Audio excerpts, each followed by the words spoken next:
자, 첫 번째 시간 수변전 설비라고 되어 있는 부분부터 시작해 보겠습니다. 수변전 설비 이랬잖아요. 근데 이게 수변전 설비를 이야기하는 게 아니라 과거에는 그냥 수변전 설비하면 도면에 대한 설명을 해드렸고요. 그 도면 가지고 이제 문제 푸는 거 이렇게 봤는데 그게 아니라 수변전에 관련된 단답형 문제까지 다 포괄적으로 하나로 만들었습니다. 그래서 수변전 설비라고 했지만 굉장히 내용이 이 안에 많이 들어 있습니다. 단답형까지 같이 이야기합니다. 그래서 큰 틀로 수변전 설비다. 이 안에는 수변전 설비하면 변압기가 있다면 변압기에 대한 이야기가 이 안에 다 들어있겠죠. 그 변압기 얘기도 계속 해야 되는 거예요. 변압기를 설계를 했으면 그 다음에 우리가 이 변압기를 보호하기 위해서 어떤 설비들을 해야 되잖아요. 즉 전기를 수전을 하려고 하면 내가 전기를 얼마를 써야 되는가 이걸 알아야 되잖아요. 전기를 얼마를 써야 되는가 이걸 알고자 한다면 계산을 해야겠죠. 이걸 갖다 이제 뭐 기술 계산, 부하 계산 뭐 이렇게 하는데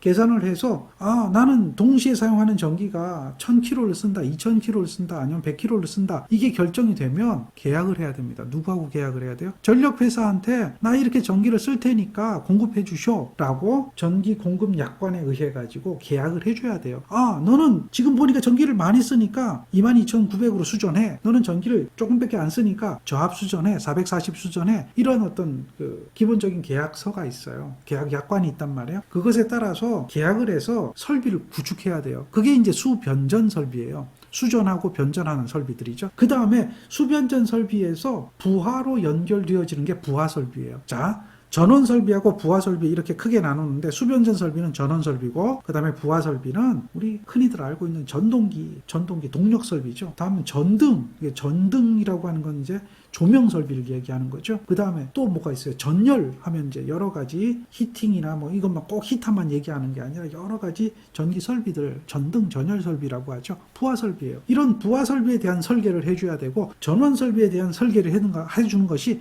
가장 기본적인 내용이 되는 겁니다. 수변전 설비는 지금 어디를 보고자 하냐면 전원 설비 계통을 이야기하고자 하는 거고요. 그리고 나서 전원 설비의 가장 핵심이 되는 전원 공급을 받는, 즉 전력회사로부터 전원을 받으면 22,900이나 그 이상 전압으로 받을 거 아닙니까? 그러면 그걸 직접 부하에다 22,900을 연결하는 게 아니기 때문에 얘를 변성을 할 거 아닙니까? 220이나 380이나 440으로 변성을 해서 변압기가 필요하겠죠. 그래서 부하 설비하고 연결을 해줘야 된다. 연결해 줄 때는 이제 그 연결하는 계통에서 무슨 배선, 덕트가 어떠니, 몰드가 어떠니 이런 내용들이 많이 있는 거고 그건 이제 부하 설비하고 연결되는 거고요. 전원 설비는 변압기를 딱 설치를 하면 이 변압기가 단락으로부터 보호가 돼야 되고요. 지락으로부터 보호가 돼야 되고요.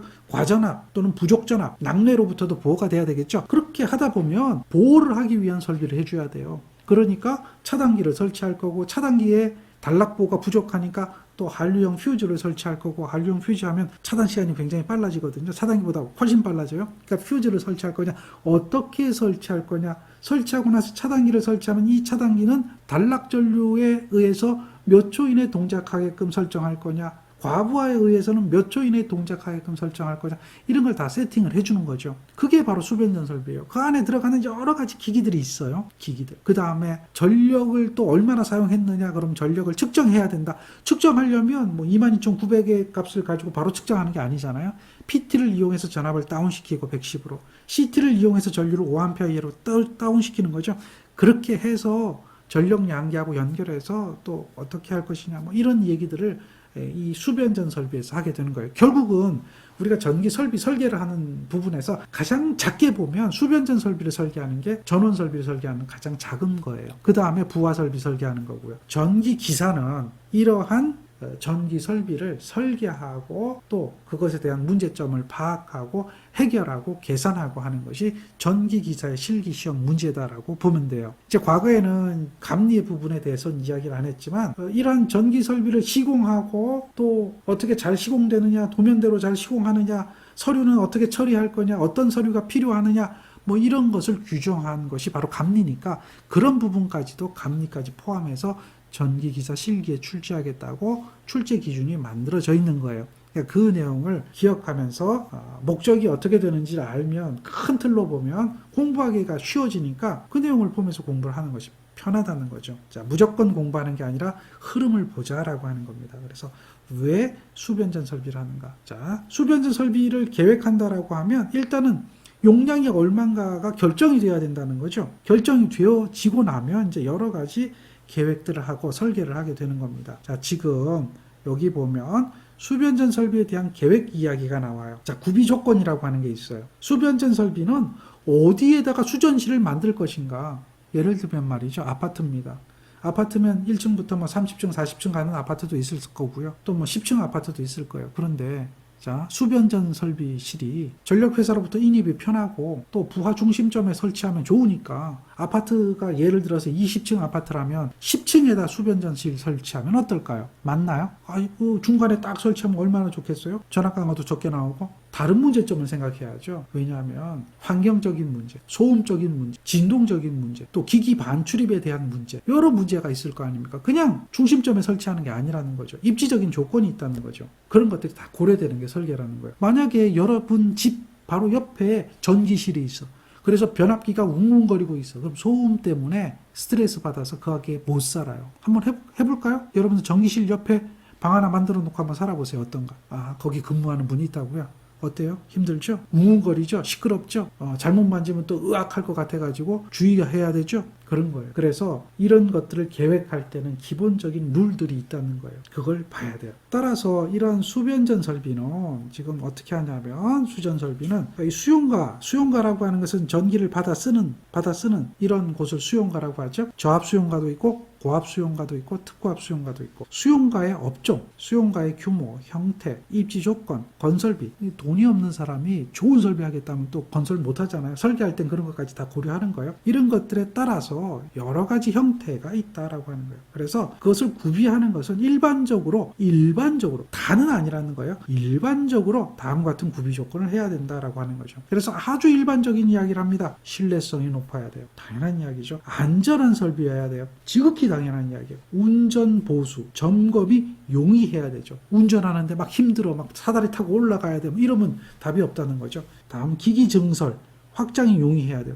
변압기 고장 났는데 교환해야 돼. 그런데 건물 다 뜯어내야 되네. 이러면 답이 없다는 거죠. 그런 증설이나 확장이 용이해야 되고 방제 대책 이거 불나면 어떻게 돼요? 충분히 소화할 수 있는 그런 여건을 갖춰야 되겠죠. 그럼 방제 대책이 있어야 돼요. 또 낙뢰 맞으면 안 되죠. 또 침수하면 안 되죠. 뭐 그런 것들. 재해로부터 보호받을 수 있는 위치에 있어야 되죠. 그래서 일반적으로 이제 전기실은 소음이나 진동 때문에 지하로 내려가긴 하는데 기계실보다는 높은 위치에 있어요. 왜냐하면 기계실은 물이 있거든요. 물. 거기에 보면 뭐 오수 탱크도 있고 지하에 오수 탱크도 있고 하수도 있고 뭐 이러니까 그 물보다는 높게 물에 침수되지 않도록 높게 전기실을 두는 게 일반적이죠. 그 다음 환경 보전에 유의해야 되죠. 건설비, 운전 유지 경비가 저렴하면 좋다라고 하는 거죠. 뭐 비싸게 들어가면 여건상 할 수 없을 경우도 있습니다만은 일반적으로 이렇다라고 하는 거죠. 자, 그러면 이러한 수변전 설비는 어떻게 계획할 건가 계획 순서가 나옵니다. 자, 계획 순서입니다. 수변전 설비를 계획할 경우에는 현장의 여건이나 설계자의 의도, 다음에 건축주의 요구사항 이런 것도 있어요. 이것들에 달라질 수는 있으나 일반적인 거예요. 100%는 아니라는 거죠.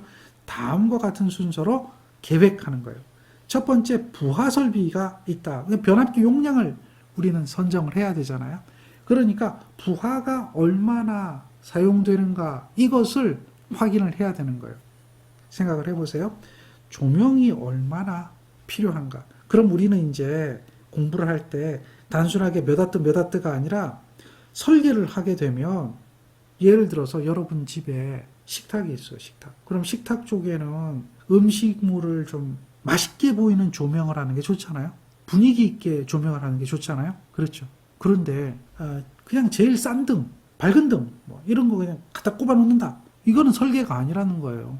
용도에 따라서 적합한 조명 기구를 갖다 놓고 적합한 조도가 나오게 해줘야 되고 식탁에서 요구하는 조도, 거실에서 요구하는 조도, 공부방에서 요구하는 조도, 사무실에서 요구하는 조도 다 틀리거든요. 그렇다면 조명 부하를 계산하는 이런 것도 필요하지만 중요한 건 뭐죠? 이 조명의 특성을 이해해야 된다는 거예요. 그런데 안타깝게도 전기기사는 조명에 대해서 배우지를 못했어요. 왜냐하면 이 조명이라고 하는 부분은 어디에 나오냐면 공사기사의 전기 응용에 나와요. 그러면 공사기사에 나오는 거니까 전기기사에서는 시험에 안 나와야지 이게 아니라는 거예요. 설계를 하고 전기기사가 하는 일이 뭡니까? 설계하는 거 아닙니까? 공사기사가 하는 게 뭐예요?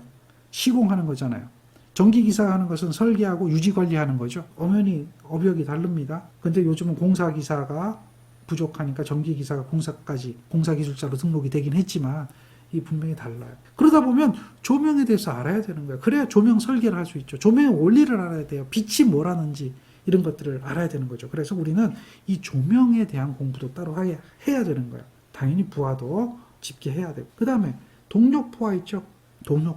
동력부하를 하려면 전동기를 알아야 되는 거죠. 전동기 특성을 모르고 동력부하를 설계할 수 없고, 또 동력부하가 뭐 합계만 구하는 그거는 요즘은 그냥 프로그램이 다 해요. 근데 그거 아니면 뭐 여러분들 뭐 하겠어요? 공부 안 하겠다는 얘기잖아요. 이런 동력에 대한 개념, 전동기에 대한 개념, 전기기기 시간에 배웠던 직류전동기, 교류전동기, 특히나 이제 교류전동기 많이 쓰죠. 단상 유도전동이냐, 삼상 유도전동이냐, 기동 방법이 뭐냐, 어떤 방식으로 어떤 특성을 가지고 뭐 이런 내용들이 나오면 어떻게 몇 마력짜리, 몇 와트짜리, 몇 킬로와트짜리 전동기를 선정할 것이냐, 계산할 수 있어야 되고 선정할 수 있어야 되고 특성도 이해해야 되고 용도에 맞게 선정도 해야 되고 진동에 대한 대책도 세워야 되고 소음에 대한 대책도 세워야 되고, 제가 지금 얘기하는 거 다 시험 문제 나온 거예요. 그런 것들이 필요하다는 거죠. 그래서 동력부하도 알아야 되고, 그리고 그거에 대한 합계도 구해야 되고요. 당연히 이제 동력부하 알면 공조부하, 냉방부하, 난방부하 이것도 생각을 해줘야겠죠. 요즘은 이제 에너지 절약 이 부분을 실천하기 위해서 어떤 난방 시스템을 할 것이냐, 어떤 냉방 시스템을 할 것이냐, 뭐 이런 것들이죠. 자, 반송 설비라고 하는 것은 뭘 얘기하냐면 엘리베이터 설비, 에스컬레이터 설비, 더메이터 설비 이런 것들이에요. 이런 것을 반송 설비, 운반하는 설비를 이야기하죠. 그 다음에 기타 부하들이 있단 말이에요. 이런 것들 종류별로 계산해서 합계가 나오면 나는 전기를 얼마나 쓰겠다 이렇게 결정이 되잖아요. 이해되죠? 그렇게 결정을 하고 나면 변압기 값이 결정이 될 겁니다. 전력회사하고 계약하는 것이 결정이 되는 거죠. 그래서 이렇게 계산을 다 하고 나면은 이런 설비 용량이라고 하는 거예요. 설비 용량. 설비 용량이라고 하는 것을 이제 그 전원 설비 용량, 변압기 용량을 얘기하는데 이것을 상정을 해줘야 되죠. 그런데 이런 부하가 동시에 쓰는 건 아니죠. 동시에 쓰는 게 아니잖아요. 낮에 쓰는 부하, 밤에 쓰는 부하, 12시에 쓰는 부하. 우리 집은 뭐 수시로 막 이렇게 썼다 저렇게 썼다 하는 거. 이게 부하 곡선이 달라지는 거예요. 그래서 그것을 예측하는 겁니다. 예측해가지고 수용률이라고 하는 거, 부하율이라고 하는 거 이런 것들을 다 고려해야 돼요. 예를 들면 아파트가 1동, 2동, 3동이 있고 상가동이 있다라고 하면 1동에 대한 부하 쓰는 패턴, 2동에 대한 부하 쓰는 패턴, 요거는 가정집이니까 비슷하겠지만 상가동 거기에 대한 부하 쓰는 패턴은 달라지겠죠. 그리고 쓰는 게 동시에 안 쓰니까 수용률이라고 하는 게 존재하겠죠. 그런 것들을 고려해 줘야 된다. 그래서 부하율, 수용률을 충분히 계산해서 설비 용량을 산정하는 거예요. 그러면 한번 보세요. 우리가 전력공학 시간에 이거 배웠잖아요. 부하율, 수용률, 부동률 배운 거 기억합니까? 그렇죠. 그거 그대로 다 알아야 돼요. 부하율이 뭔지, 수용률이 뭔지, 부동률이 뭔지 모르는 상태에서 이런 어떤 거 변압기 용량, 요거 이제 변압기 용량이 되거든요. 이 변압기 용량을 구할 수 있을까? 힘들다는 얘기죠. 자, 이런 것들을 공부하게 됩니다. 정리하셔야 돼요. 자, 그렇게 해서 결정이 되면 전력회사로부터 계약하게 됩니다. 계약을 해요. 나는 얼마다. 계약을 하는 거예요. 그래서 계약전력 환산표가 있는데, 뭐 이 계약을 하는 것은 전기공급약관에 여러 가지 방법이 있습니다. 그 여러 가지 방법에 따라서 계약전력을 추정하고 계약을 하게 돼 있다라고 하는 거죠. 자, 관련도 문제는 이 계약전력 환산표에 의해 가지고 이렇게 계약전력을 구하는 게 출제됐어요. 자, 예를 들면 지금 우리가 부하설비 용량이 900이라고 계산이 됐어요. 합계를 계산해 봤어요. 그러면 계약전력은 얼마가 될까라고 하는 거죠. 자, 계약전력 환산표에 의해서 보면은 처음 75에 대해서라고 하는 거예요. 그러면 900이라고 하는 것이 있는데 900 중에 75, 그러니까 이렇게 구간을 나누는 거예요. 이렇게 잘라놓고 봐서 여기에 75라고 하는 구간이 있어요. 다음 75가 있어요. 다음 75가 있어요. 75가 4번 나와요. 다음 75가 있어요. 그 다음에 이 이상은 75를 넘어가는 초과분이에요. 그러니까 여기서 여기까지가 얼마가 되죠? 여기서 여기까지가 얼마가 돼요? 75가 4개 있으니까 얼마가 됩니까? 300이 되죠. 300이 되죠. 그러니까 여기는 300을 제외한 부분이 돼요. 요 부분이. 그러니까 만약에 900이라면 900에서 300을 제외한 부분이 되겠죠. 이해되죠? 그러니까 구간별로 나누는 거예요. 전체가 여기까지가 900인데 여기는 600이 되겠죠. 300을 제외했으니까 여기 600이 나오니까 거기가 600이 된 거예요. 그랬을 때 이거를 구간으로 쪼개는 거예요. 구간으로 쪼개는 거예요. 75구간, 두 번째 75구간, 세 번째 75구간, 네 번째 75구간, 그 다음에 한꺼번에 다 600구간 이렇게 나눠가지고 적용을 해줘요. 뭘 적용해주냐면 이 승률이라고 하는 걸 적용해줘요. 이렇게 나누어진 것에 대해서 승률을 적용하는데 처음에는 100%, 다음에는 85%, 다음에는 75%, 다음에는 65%, 그 다음에 초과분 600은 60%를 적용해 주는 거예요. 그래서 그걸 다 더해 주는 거죠. 그게 계약 전력이에요. 따라서 보니까 얼마예요? 75 곱하기 100%니까 1이죠. 그래서 계산해 보면 75에 1이 되는 거예요. 여기는 어떻게 돼요? 더하기 75에 0.85죠. 더하기 여기는 어떻게 돼요? 75에 0.75죠. 더하기 여기는 어떻게 돼요? 75에 0.65죠. 나머지 얼마죠? 600이죠. 더하기 600에 얼마예요? 0.6이죠. 이것을 계산하면 604가 나와요. 603.75가 나오는 거죠. 이것이 킬로와트가 된다. 실제 계산을 해보니까 900kW가 나왔다면 계약 전력은 얼마가 기준이 되는 거예요? 요것이 기준이 되는 거예요. 요것이. 이해됩니까? 얘가 기준이 되는 거. 그렇죠. 그렇게 기준이 되는데 소수점이 발생하잖아요. 그러면 소수점이 발생하게 되면 얘는 소수점은 절상을 해요. 그래서 604로 계약 전력을 계약한다. 이렇게 되는 거예요. 요게 이렇게 한국전기공급약관이라고 하는 걸로 전기공급약관이라고 하는 걸로 나와 있어요. 이해되겠죠? 그렇게 해서 604가 되고 또 하나의 계약 전력을 계산하는 방법 이것은 이제 여기에 보면 변압기 설비에 의한 계약 전력 계산이라고 하는 거예요. 변압기 설비에 의한 계약 전력 계산. 그러니까 변압기 설비가 있다면 그것이 이미 결정됐다면 그걸로 하자. 자, 그래서 1차 변압기 용량의 합계 이거를 이야기하는 거예요. 1차 변압기가 여러 대가 있으면 그걸 다 합하면 돼요. 이때 변압기 용량은 KVA인데 이 KVA를 킬로와트로 똑같이 보고 하는 겁니다. 똑같이 킬로와트로 놓고 그 다음에 계약 전력은 무조건 뭐로 계약하느냐? 킬로와트로 계약해요. 이해되겠죠? 계약 전력은 뭐로 계약한다고요? KVA가 아니라 킬로와트로 계약한다. 킬로와트로 계약한다. 그래서 KVA를 뭐로 본다? 킬로와트로 본다라고 하는 거죠. 이해되겠죠? 그리고 154 이상이 된다면 최대 수요 전력 기준으로 협의해서 결정한다. 이렇게 되어 있습니다. 자, 볼까요? 변압기 용량으로 할 때는 이것도 시험 문제 출제됐어요. 삼상공급을 위해서 단상 변압기를 결합하여 사용할 경우에는 다음에 따라 계산한 것을 변압기 설비 용량으로 하고 이를 기준으로 해서 약관에 따라 결정한다는 얘기예요. 즉 델타 또는 Y 결선의 경우에는 결선된 변압기 용량의 합계입니다. 다음 V 결선하는 경우에는 단상 변압기 용량의 합계의 86.6%예요. 이해되겠죠? 결선된 단상 변압기 V 결선은 단상 변압기 두 대를 가지고 V 결선할 테니까 단상 변압기 두 대의 용량의 합계의 86.6% 해주는 거죠. 그게 기준이에요. 물론 삼상 용량의 86.6% 한다. 이거는 아니죠. 그렇죠? 그리고 V 결선에 대한 기본 개념이에요. 자, 서로 다른 변압기다. V 결선했다. 이렇게 되면 서로 다른 변압기예요. A 변압기가 큰 용량이고 B 변압기가 작은 용량이라면 A 변압기하고 B 변압기의 차, 큰 거에서 작은 거 차. 그 다음에 작은 거 두 대 86.6%. 작은 거 두 대 86.6%는 뭐하고 똑같냐면 이거하고 똑같아요. 이해되겠죠? 그냥 동일한 용량을 가진 변압기 두 대 86.6% 한 거하고 같다는 얘기예요. 그런데 요게 큰 용량이 있기 때문에 그 큰 용량에 대한 값까지 고려해 줘야 되니까 그 고려 값을 이렇게 별도로 차만큼 더 추가해 주는 거죠. 이해되겠죠? 요거는 우리가 기본적으로 알고 있어야 되는 거예요. 그래서 관련도 시험 문제에 나왔던 것이 뭐냐면 요거 나왔죠. 요거. 이해되죠? V 결선했을 경우에 이 경우에 대해서 계약 전력은 얼마로 추정할 수 있느냐 뭐 이렇게 해가지고 시험 문제 출제됐었어요. 어려운 얘기 아니죠? 자, 계약 전력을 결정했으면 전력회사하고 계약을 할 때 전압이 결정이 돼요.